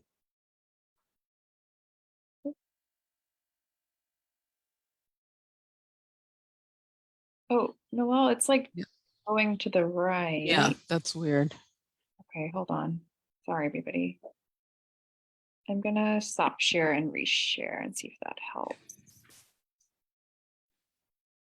So while she's doing that, I'll just describe a little more about the structure of the plan. So we have the goals, which are sort of the overarching themes of each chapter, followed by policies. And then we also have recommended actions. So that's where we get more into the implementation side of things. This is the right one, I think. Yes. Okay, yes. Cool. So just in a nutshell, the Healthy Communities chapter highlights healthy building practices. So that is rolling in some of the great work that CCSR is doing, as well as code updates, shaping an age-friendly community that responds to the needs of all residents. So that has to do with public work, calling for more attention to universal design standards in public places, but also that touches upon parks, accessibility and programming, and affordable housing issues, and special needs housing. And then also supporting initiatives that improve community engagement, health, and equity.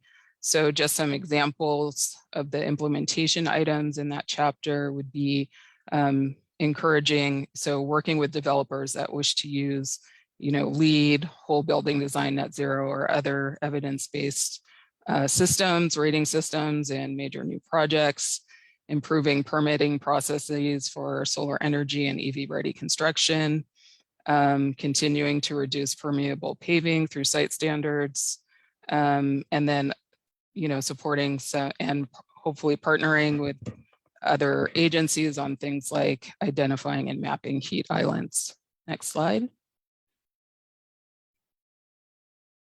Water resources chapter. Next slide. That was just the cover.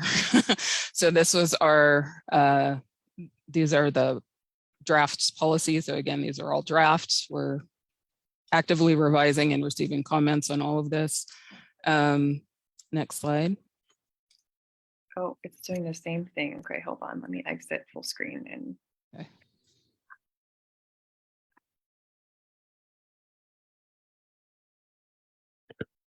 So one of the big opportunities we had with this plan, as I mentioned, each of the 8 development plans has a sister watershed management plan.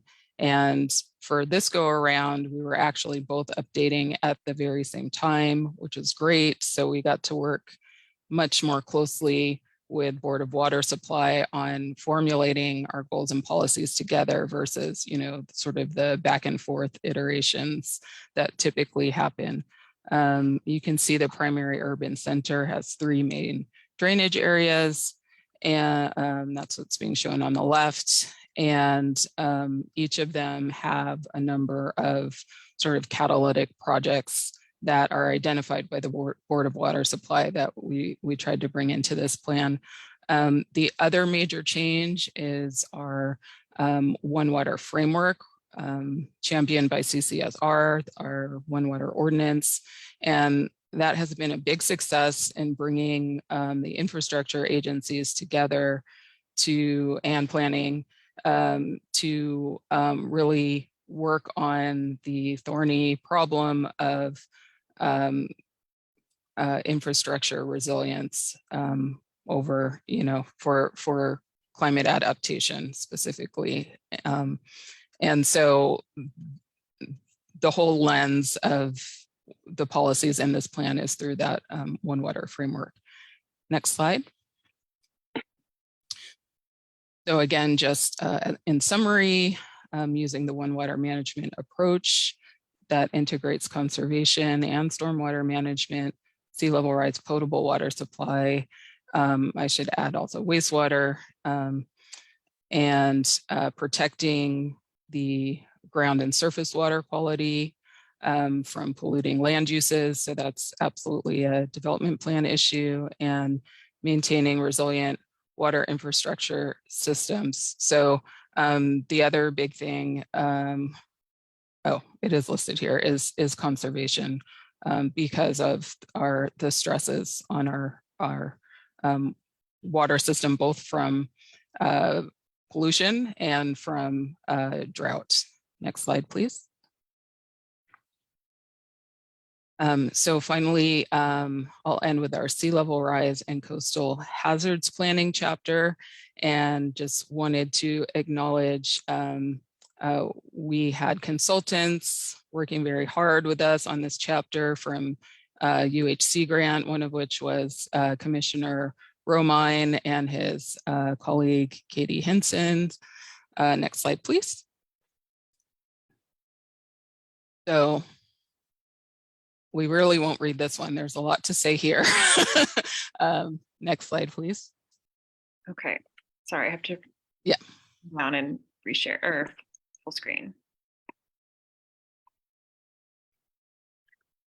So one of the big contributions I think that this plan will make to the conversation is the approach that was taken looking at,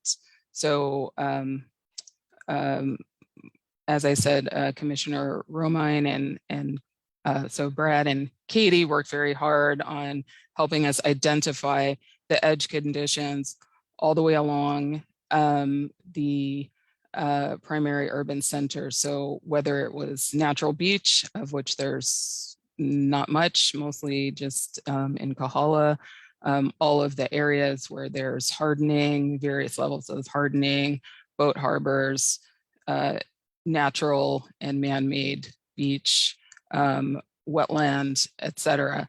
And so each of those conditions sort of calls for a different type of solution or a different suite of solutions. So what this plan is doing is identifying what all of those characteristics are, and then also looking at the extent of the Slorexa in the backshore areas, and then layering that on top of, what we know about the infrastructure in those areas and the population. So that's where this will be a very valuable tool in looking at special area planning. So we're calling for each of these areas that have like characteristics both in terms of the challenges they're facing and in terms of the surrounding land uses, to be treated as sort of separate areas for adaptation planning. So that might look like a full comprehensive adaptation plan, that might look like a drainage plan, that might look like something else. So there's, some of these areas have more significant issues than others, but each of them have things in common that will make them candidates to be, they're logical breaking points for looking at adaptation actions. Next slide. So the summary of the policies in this chapter are adapting regulatory standards to improve resilience to climate change and coastal hazards. So that's a broad goal, but and some things are easier to achieve than others, but we're basically calling for looking for triggers and evidence-based triggers that can be put into effect over time to tighten regulations within areas that we know are currently or will receive chronic flooding in the future.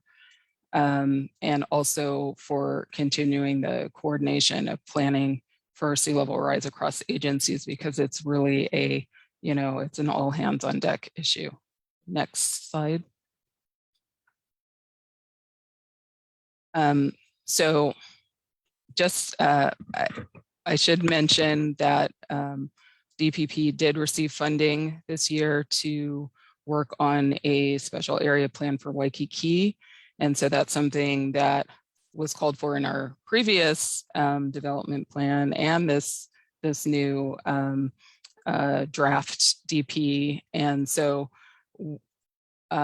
we are hoping to leverage that effort. So instead of a more traditional special area plan that's more design focused, we're really wanting to use this opportunity to leverage the One Water planning process and look at the infrastructure vulnerabilities over, say, the next 10 to 30 years, so more near term, and look at ways that we can incorporate common sense changes to the Waikiki Special Design District in order to start taking immediate steps. So, it's not the big vision, but it's definitely, we need to hit the ground running here on some of this stuff. So next steps for this plan, our public comments are open through the end of January. So after that, it gets a little more nebulous because it's out of our hands, but we're expecting the Planning Commission hearing to be in spring, so second quarter. And that means it would end up at City Council in the summer. So I'm available for any questions. Thank you. Thank you so much, Nicole. Want to turn it over to the commissioners for comments and questions. And I want to start with Commissioner Otsuka. Oh, great. I just raised my hand. I just wanted to clarify for the commission and the public the reason why I had asked Noel and Dina to come and present today. From my area of expertise perspective, land use has a huge impact on what transportation choices people have and our ability to mitigate transportation emissions. So I thought it was really important that we hear from DPP today in terms of what we're doing to tackle our transportation emissions and make for more livable and walkable communities, and also to help folks save some money in terms of their transportation. So I wanted to bring that to our attention. I've read through the housing and mobility chapters in depth, and because that's sort of my area. But I also thought it might be something that the commission wants to submit comments on. So I'm bringing that to your attention to see what people feel like. And I certainly can take the lead on putting together the commission's comments. Thank you so much. Let's hear from other commissioners. How about Commissioner Islam? Thanks, Noelle, for the really great summary. I work in the architecture sustainable building place, so we always look at development plans, and it's great to hear that the city, primarily the urban core, is updating it. One of my first questions was trying to understand the time horizon, right? Because it takes a while for these documents to be developed and then implemented. So the first question is, what is the horizon that you're looking at to sort of understand if these strategies sort of make sense, like long-term, to be effective? So the planning horizon of the development plans is about 25 to 30 years, as I mentioned, because we are bringing in the climate change and sea level rise aspect, which we need to look a lot further out on. I would say that's the exception. So there are more near-term steps, and then there's also we in that particular case, we don't want to do anything that's going to preclude right actions in the future. So we do need to take a bit of a step back on that one. But for the most part, the general time horizon is 25 to 30 years. Yep. Thanks. I did appreciate the section, and I did have just some moments to sort of scan. I'm going to call them all of the themes or the principles. So I really do appreciate the section on adaptation and looking at it from sort of a neighborhood community level. The icons that you had on that graphic, does that relate back to the themes and the principles of the report, or? So those actually, it's a pretty, even though we tried to shorten the plan, it's not any shorter than our current plan. It might be a tiny bit longer. So those icons actually relate to broad adaptation action. So, it might be like mixed gray and green engineering. It might be nature-based solution. It might be raising infrastructure. So each different type of adaptation has a little descriptor in the chapter and has an icon. And so each of those planning areas, that's just showing, again, it's not a prescriptive plan, but it's showing based on the analysis, what are the likely avenues for adaptation in these areas. Great. Okay, I just wanted some clarification on that. Thank you. But to Commissioner Osuko's comment, I do think there's some areas that we could comment on, whether it's as a commission or as individuals. I'd love to provide comments, I think, on the healthy community area, and then find synergy with the housing, right? Because that's going to be our biggest area of development that we're going to see within this near century for Honolulu. So we need to make sure that those things are synced together. And so I would love to sort of provide comment on that, and then just look a little bit more closely at like the SLR adaptation and how that relates to the built environment.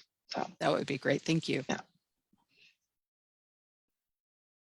Chair, I'll just add, I forgot to say earlier, I also wanted to bring it to the commission because I know we have such a wide variety of expertise that kind of touches a big chunk of this plan. So yeah, I would love to hear from other commissioners on whether we should submit comments, again, individually or as a group in sort of our different areas of expertise. Great. Can we hear from Commissioner Romine?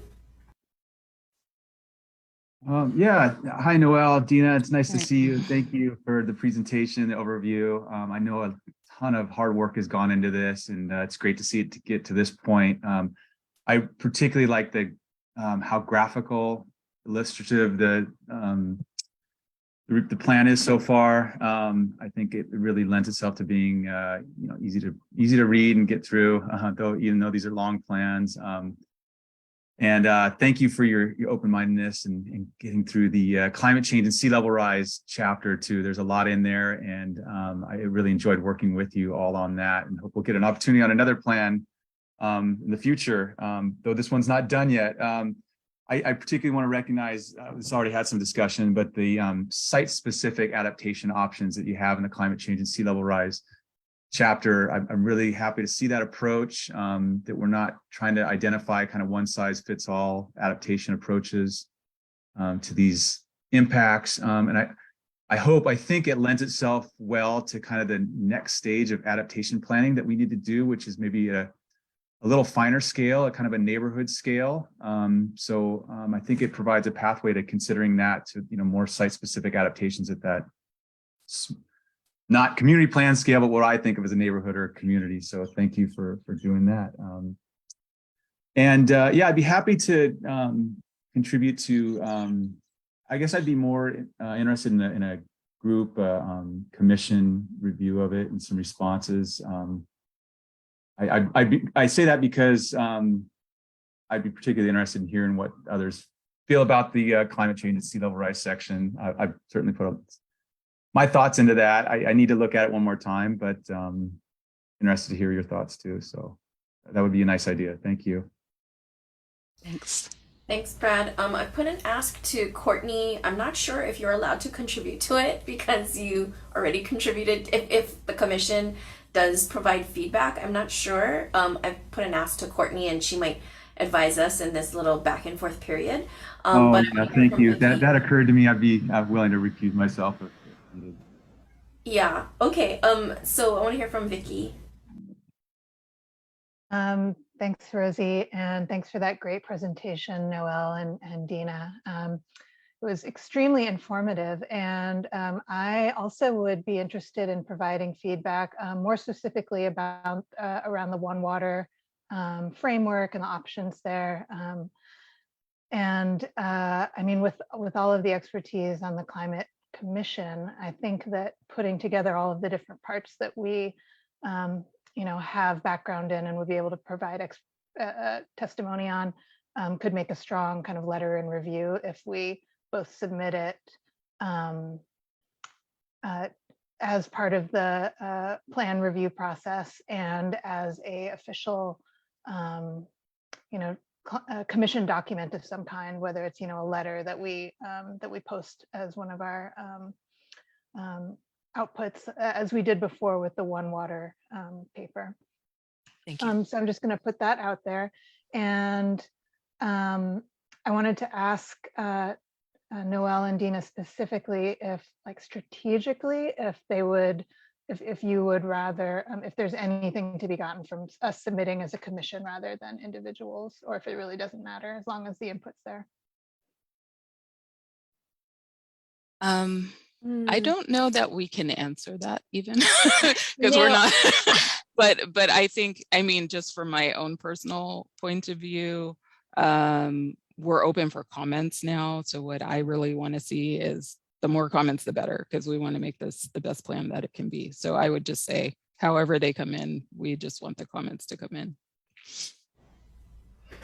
Yeah, we do look at comments, equally, whether they're from individuals or agencies. So all of them we give consideration to, so it would all be helpful. Thank you.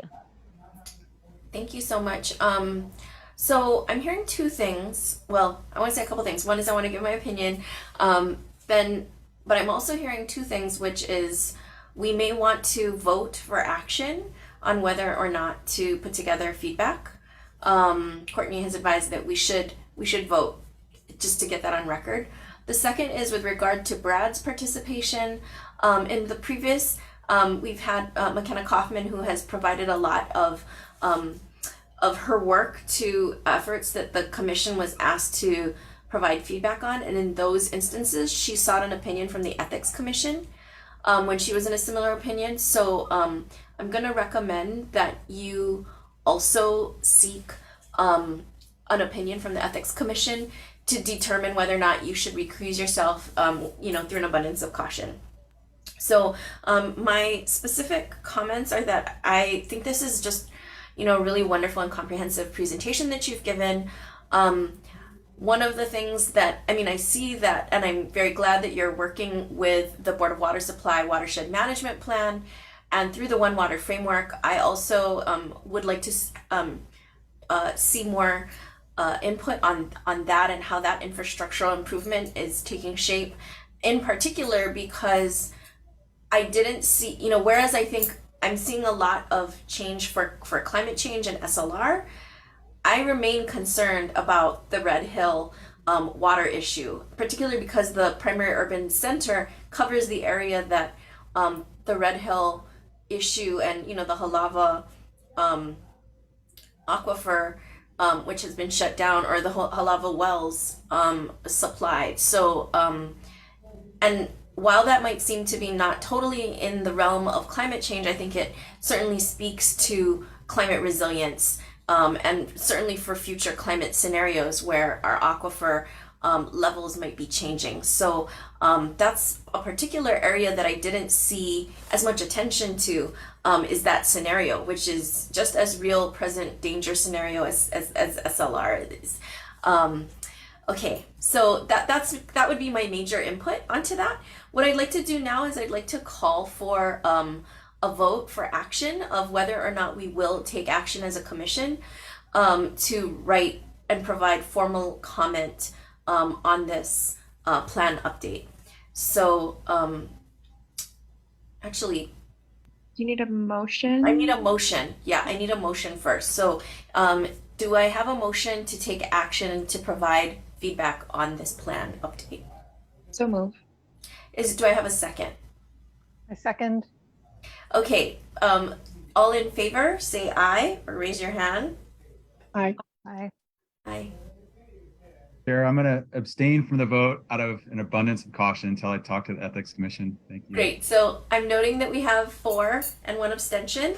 And so we are going to move then to provide formal comment. Looking at the timing of our meeting, I see that if we did do it, we would have to bring a draft of our comments by January 20th.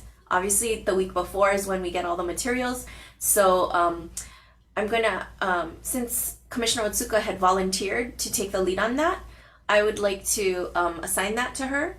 And then I also wanted to ask if either Commissioner Keener or Commissioner Islam would be willing to work with Commissioner Otsuka to draft it. Yeah, either way, I can work with Commissioner Osuko. Okay, We're supposed to be working on the urban heat too, so this is great. I know, sorry. That's good. Because Okay. I think how we structure the comments and formats, I think is really important, right? So yeah. Great. Okay. So it's official. We are going to take action and provide feedback, and the leads are going to be Melanie and Kiana, and we'll hear back from them. I'm like saying that we have to agendize that item in the next meeting. Okay. Now that we have that as a solid action, I want to open this up for any comments and testimony from the public regarding this presentation.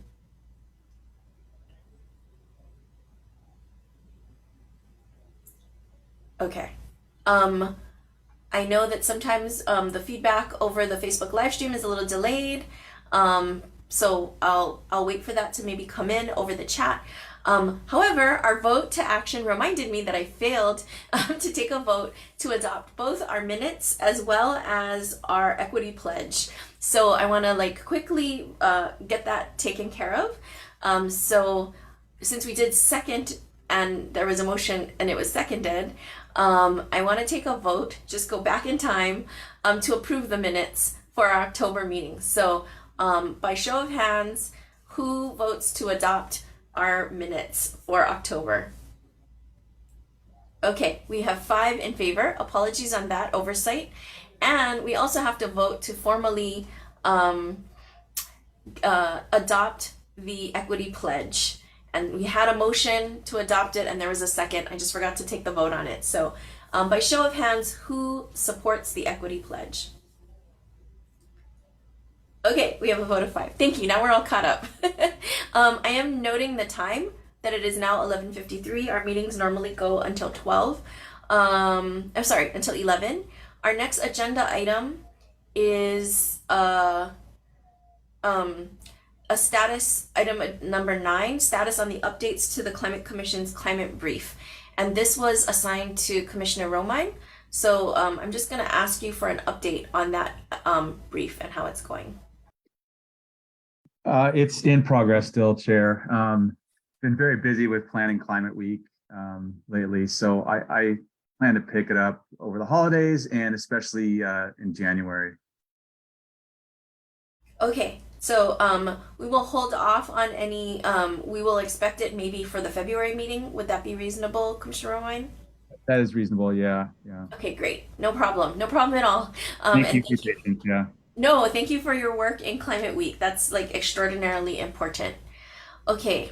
And yes, thank you again, Noel and Nina, for coming and presenting on the primary urban use plan and updates. Okay. Trying to figure out whether or not we should table this for another meeting, but I know that many of you, this has been an ongoing discussion, and I do want us to get started on it. And that is item number 10, discussion on scoping and assigning a climate change impacts tourism guidance document. And yes, this would be specific to the city and county of Honolulu. So, you know, we took a lot of testimony in the previous meetings, even this meeting, and you know, just wanted to clarify that we really did hear as a commission the desire from the public, and also a personal desire. I have also personally been wanting to address impacts of tourism on Oahu for quite some time, and trying to figure out how would be the best way to apportion and divide it. So Dr. Keeney, in one of his testimonies that he provided, suggested that we perhaps could separate out the air greenhouse gas emissions from ground gas emissions when kind of considering tourism. And I also had extensive conversations with McKenna Kaufman at the University of Hawaii at Manoa, former commissioner, about kind of at least referencing the analyses that had been done, but also wanting to focus on other impacts. So, you know, as far as greenhouse gas emissions, obviously there's air transport, there's ground emissions from staying in a hotel, consuming electricity, the actual ground transport. But I'm also interested in the other impacts, particularly water consumption. I'm interested in environmental degradation that could lead to less climate resilience.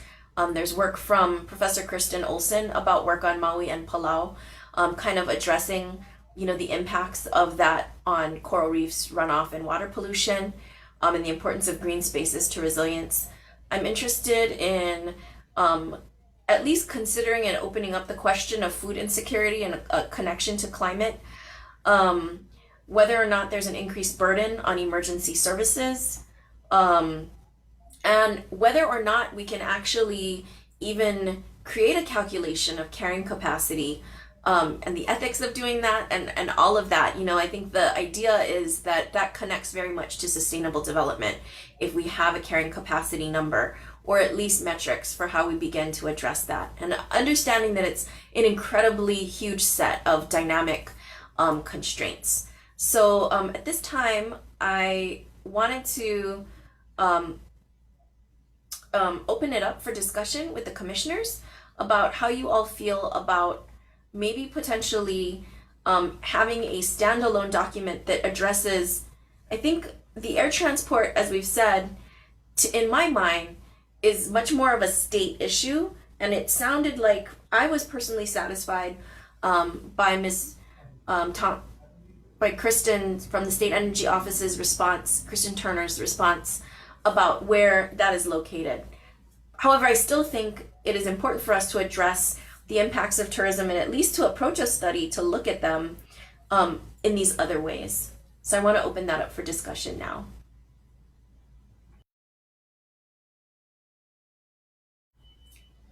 Anybody want to start? From the commissioners?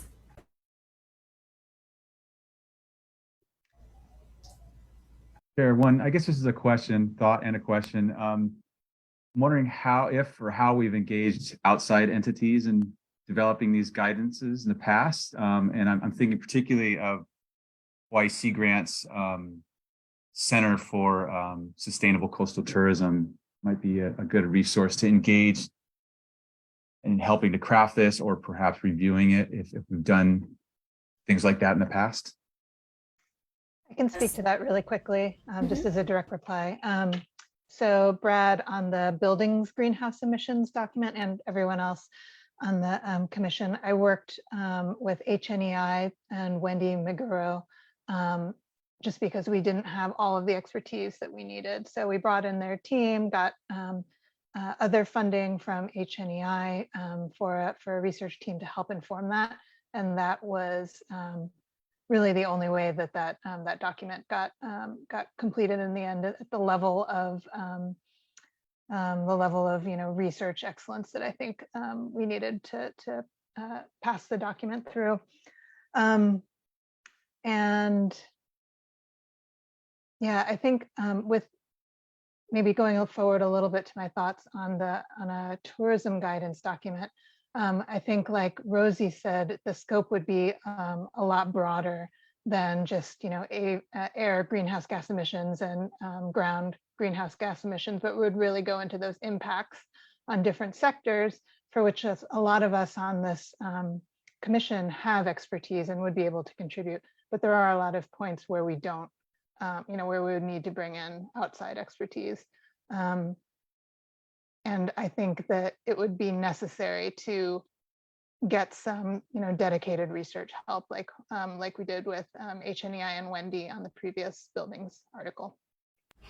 I just want to respond to that. I completely agree that this is what I am proposing is big. I think we should try that as a first attempt, because I think at least in a guidance document that comes out, at least we can kind of cite our own limitations and lay the groundwork for future additional work to be done. I like your point, Brad, about engaging with the Sea Grant Sustainable Tourism Center. I also have been in conversation with McKenna Kaufman to help provide a graduate research assistant in this area. And McKenna herself has a bunch of work also. And also I would call on Kirsten Olsen to kind of provide that. What I would propose is that we engage rights holders and stakeholders in this process, both in terms of the scoping and then as well as the feedback. So both before, like, what does it look like? And then also like, okay, now we've written it and what is the feedback on that? So I guess what I'm saying is I don't intend to make this like a super fast, we're not gonna write this quickly. We're gonna do this, I think, to the best that can be done. I'm seeing some really good comments from Commissioner Otsuka, so I want to hear what you're thinking.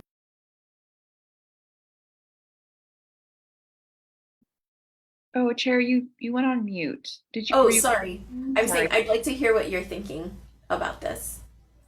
Oh yeah. I just popped in there. I also want to make sure that we're including waste with regard to tourism. So I remember kind of at the height of the pandemic, the city was penalized because we weren't producing enough waste at H Power. So it's under their contract that they would burn a certain amount of waste, and we weren't meeting that because we had a significant reduction in waste because we weren't having so many tourists come and stay at hotels and whatnot. So I want to make sure we include waste. And then I thought maybe this might tie in nicely with the work being done on the green fee legislation. So in response to Dr. Keener's comment about carrying capacity, maybe that can sort of tie into the green fee and how much we charge to sort of help manage the number of tourists that we allow or not allow, how much tourists we come to Hawaii based on that fee, for example. So something to think about. Thank you. Commissioner Islam, any comments on dipping our toes into this area? Yeah, I think it's a great topic. I like how it's quite broad. I do agree that I think the scoping is a really critical element to just really understand like what we're trying to tackle. I imagine within this year time period, right? So, I think just putting together a pretty holistic stakeholder engagement list is probably a good first step.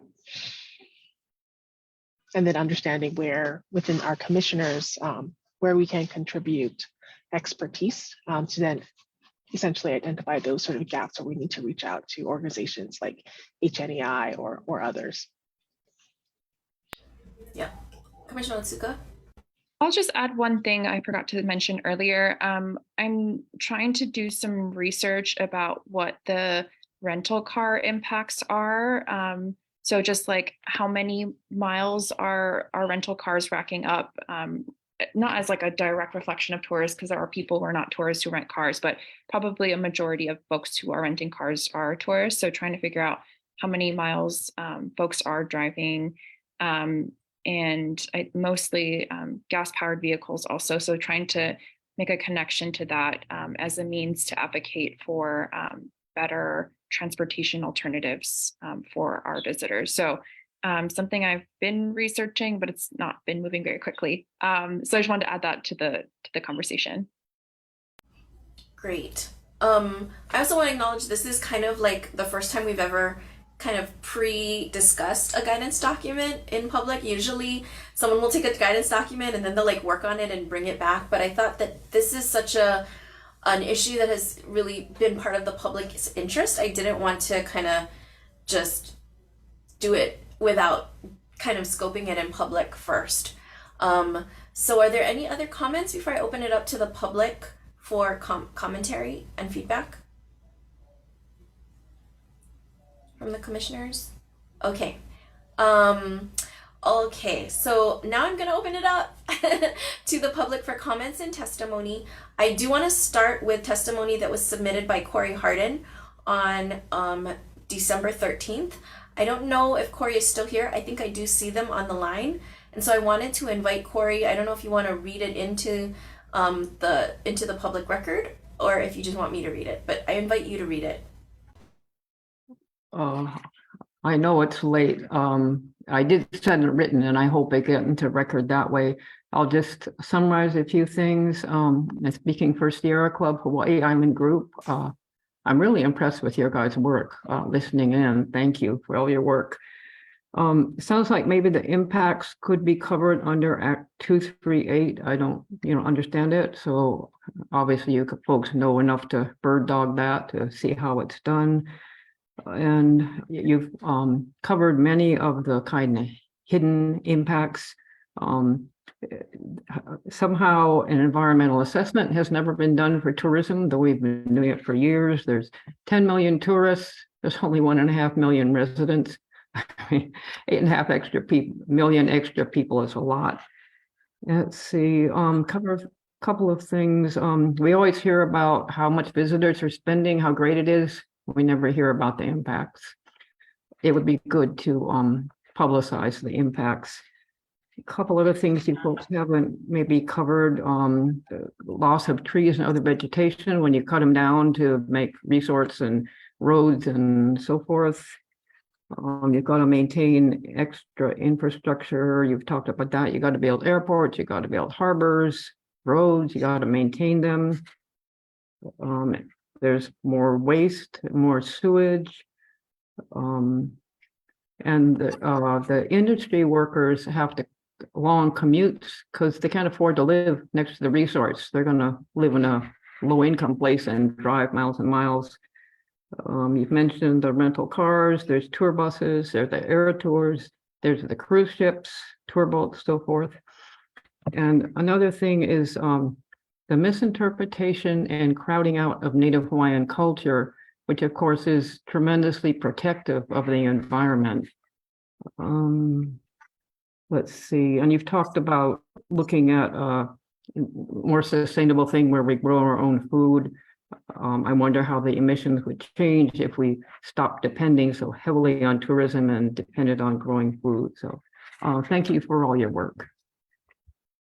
Thank you so much. I also want to recognize that Dr. Keeney submitted testimony that we weren't able to distribute to all the commissioners. Also, this kind of is a follow-up to, I know, Dr. Keeney, you're very, very focused on the air transport question. So I wasn't sure if you wanted to make comment here.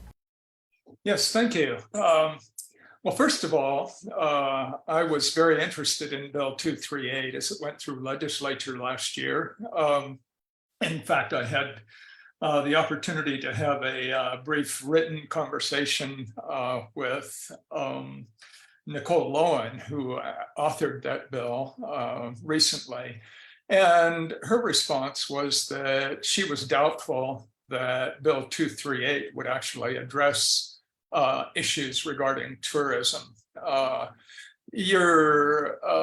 It sounds like your commission is wanting to make a statement about tourism by the comments that I've been listening to here. I think that as Bill 238 is developed or is actualized within perhaps the Office of Energy, what we'll hear in the end of that is conclusions regarding air transportation, but I don't think that will, in fact, at any point be differentiated into, well, this amount of that air transportation is responsible from tourism. And so I think if this commission is, in fact, wanting to make a statement about the impacts of tourism, I think this commission also should consider addressing the issue of air transport, which of course dwarfs, the terrestrial emissions from tourism. Dr. Kaufman's computation was that there were 13.5 million tons of emissions from air transport in 2019. And that's the same year in which the inventory specified that there was 4 million tons from all ground transportation on the island. So we're looking at figures from air transportation, which make the issue of how much rental cars, for instance, emit almost insignificant. The other thing that I wanted to mention is that you had indicated that the Climate Change Commission, of course, being a Honolulu County commission, perhaps that the emissions from air transport of tourists should in fact be a state project. I'm doubtful that the state is going to address that. Bill 238 may intimate toward or may direct our attention toward that, but I don't think it will accomplish anything in terms of actually making an impact on tourism here. When I look through the 8 guidance documents that's been produced by the Honolulu Climate Change Commission, just reading through them, reducing greenhouse gas emissions from buildings, social cost of carbon, climate change and social equity, climate change, financial risk guidance, One Water for climate resiliency, shoreline setbacks, sea level rise guidance, climate change brief. These are not titles that suggest that these are, in fact, county and city problems. I think that certainly if this commission wants to address the issue of tourism impact on climate change, it should include in that statement, a statement about air transport also. Thank you. Thank you, Dr. Keeney. I think I would take issue with the fact that our previous documents are like super broad. All of the documents that we brought forth are specifically in the context of the city and county of Honolulu, and often were at the request of the city and county of Honolulu. So I think I agree that globally, air transport is a huge consideration for emissions, but our concern remains the impacts that impact the city and county of Honolulu and this island. And so I respectfully have to disagree that I think that it is within our kind of wheelhouse to address that. And I think that it's okay that if there's a gap that the state is kind of failing on. I agree that what we took on, greenhouse gas emissions on the buildings, social cost of carbon, those aren't city and county problems. But again, we really only address them in the context of what the city and county of Honolulu could do. So I just want to remind everybody that, you know, we are here to kind of really provide these solutions for the people of the city and county of Honolulu. And that's part of our equity, right? Is to address the problems that the people on this island are facing. So I really do respect what you're saying, but that's kind of our thought with regard to that. I see that Nancy put a comment in the chat, Nancy McPherson, that it's so much better economically to keep the dollars in the state by supporting locally owned. I don't know, Nancy, do you want to read what you wrote into the chat, please? Okay, sure. Thank you. It's well, I think we all know that plugging the holes in the bucket for local economies is really very productive. So if we could support locally owned, particularly Native Hawaiian owned, sustainable tourism businesses, they're smaller, so they might need resources, you know, to convert and become more sustainable. They could benefit from tax rebates for investments in hybrid or electric tour vehicles.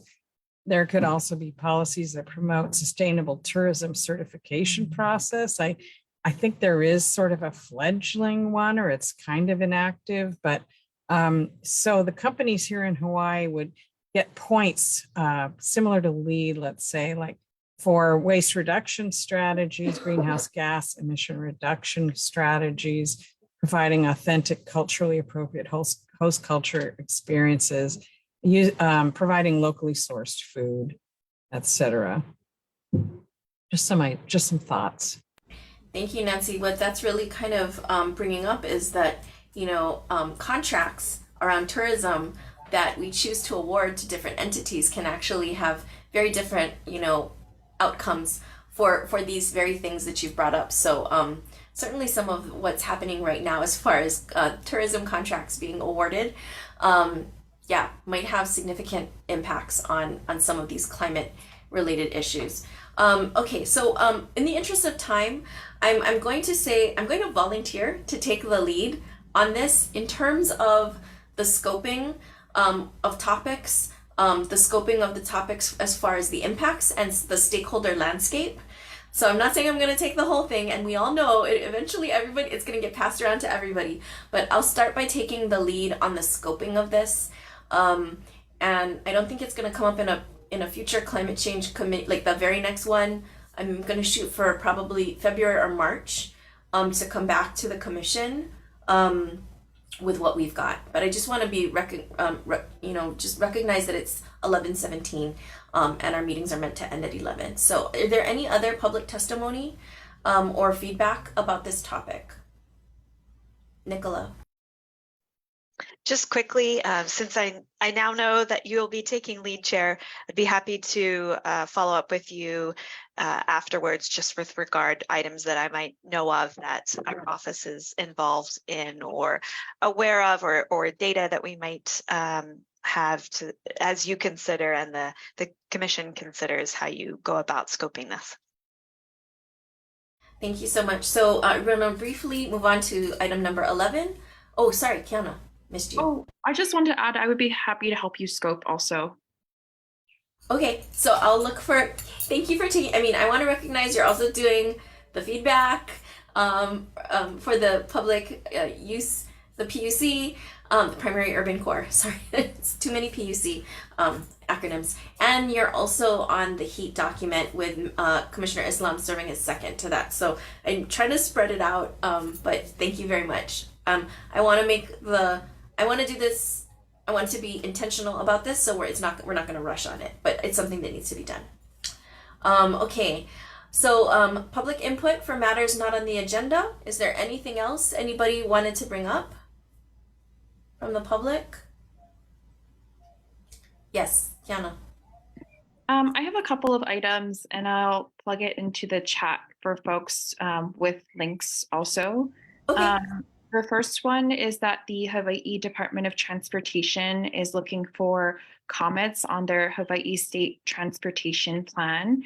And so this is a policy and guiding document sort of for our long range vision on not just ground transportation, but also marine and aviation. Dr. Keeney, chime into that most certainly. And so I just wanted to bring that to everybody's attention.